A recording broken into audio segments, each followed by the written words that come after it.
Saudara, luka tak selalu tampak di permukaan.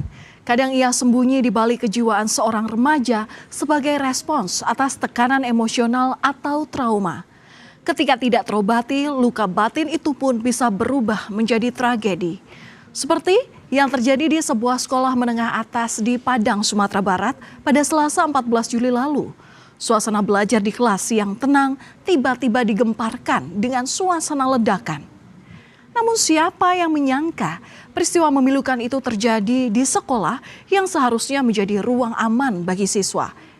Yang lebih mengejutkan, saudara, pelakunya adalah seorang siswa di sekolah tersebut.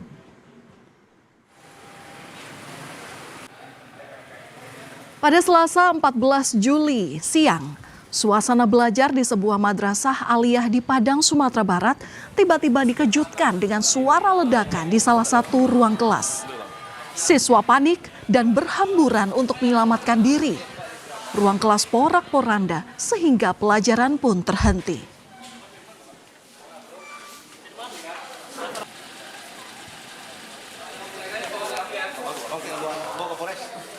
Kaca-kaca dinding ruang kelas berserakan. Sejumlah sisa-sisa bahan peledak terlihat menempel di meja-meja kelas. Tidak ada korban jiwa akibat ledakan ini. Namun dari hasil pemeriksaan, ledakan berasal dari sebuah bom rakitan yang dibuat oleh seorang siswa. Diduga bom ditujukan kepada seorang teman karena dendam. Pelaku sering dibuli. Ini anak ini yang ya sebagai korban bullying dari temannya mendekati ingin melampiaskan emosi pada temannya itu dengan cara seperti itu. Jadi di depan kelas ada meja, dimasukkan bom rakitan ini, terus diledakkan dengan korek api dengan sumbu. Ya, ternyata tidak meledak, cuman keluar asap. Ya. Jadi meledak kecil lah. Di balik kerasnya suara ledakan, ternyata R merasa sendiri dan kesepian karena tidak punya tempat bercerita baik di sekolah maupun di rumahnya. Ia dikenal sebagai sosok yang pendiam dan jarang bergaul di sekolah. Perasaan itulah yang kemudian mendorong siswa R untuk melakukan kekerasan, melampiaskan semua kekesalannya. Saudara, polisi mengungkap siswa R ini sebagai pribadi yang jarang bergaul, kerap menjadi sasaran bully bagi teman-teman di sekolah. Dendam yang sudah lama terpendam berubah menjadi amarah hingga akhirnya ia mengambil langkah untuk meledakkan sekolah. Sasarannya adalah seorang teman yang kerap merundungnya. Bom rakitan disimpan di sebuah laci meja yang ada di ruang kelas dan meledak saat semua siswa berada di ruangan. Salah satu teman kelas menyebut bahwa R ini terlihat berbeda di hari kejadian. Ia yang selalu pendiam, hari itu terlihat gelisah dan mondar-mandir. Beberapa hari sebelumnya R juga sempat mengunggah persiapan peledakan di akun media sosialnya. Namun karena tidak yakin dengan tindakan tersebut, teman-teman R ini tidak menganggap serius unggahan tersebut. Pendiam-pendiam, biasanya kalau dia masuk kelas langsung duduk. Ini hari ini dia ke kelas tapi dia muter-muter mondar-mandir. Kayak orang gelisah. Iya, gelisah mondar-mandir. Jadi tentang pengumuman ini sudah sering dipostingnya? Apa? Pernah diposting? Udah ada diposting, udah dia mau bikin kayak itu udah dipostingnya di TikTok Dia kabur setelah meledakkan dia kabur terus diganti baju putih, pakai topeng, pakai topi, pergi ke sini bawa ke tapel. Saudara R mengaku meledakkan bom rakitan di ruang sekolahnya terinspirasi dari peristiwa ledakan bom yang pernah terjadi di sekolah menengah atas yang ada di Jakarta di tahun 2025 lalu. Ia mempelajari cara membuat bom melalui platform digital, video YouTube, dan bergabung dalam komunitas terlarang. Polisi masih mendalami pengakuan tersebut guna memastikan ada tidaknya keterlibatan jaringan tertentu.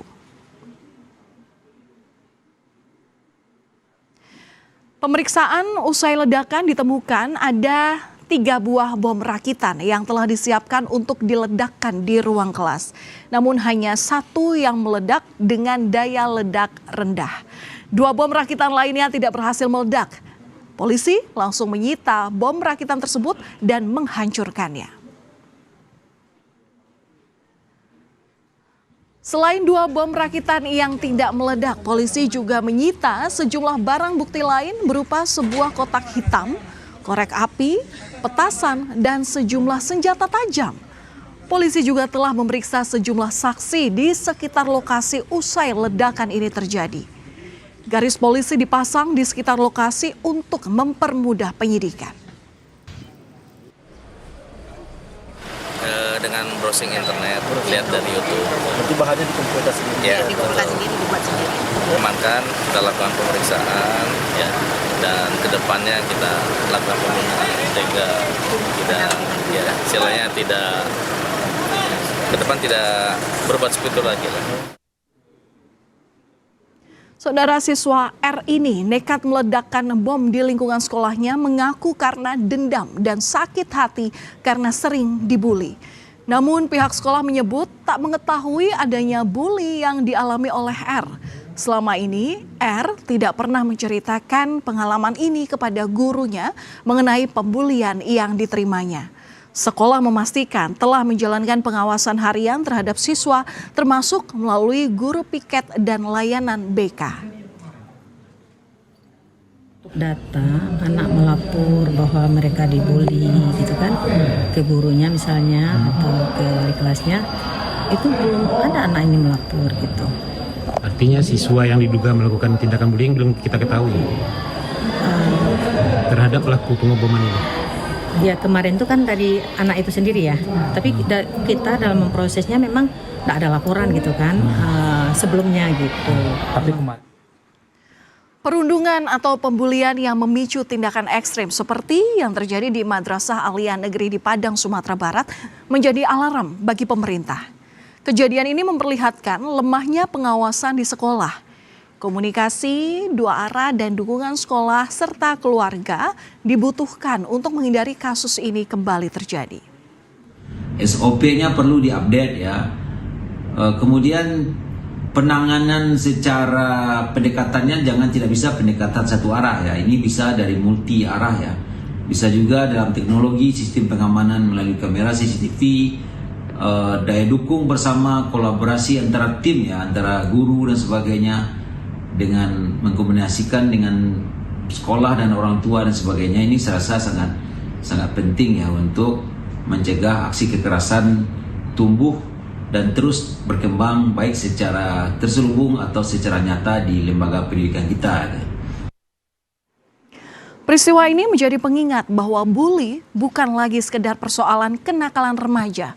Perundungan yang terjadi terus-menerus dapat berdampak pada kesehatan mental, mulai dari kecemasan, depresi, penurunan prestasi belajar, hingga munculnya perilaku beresiko.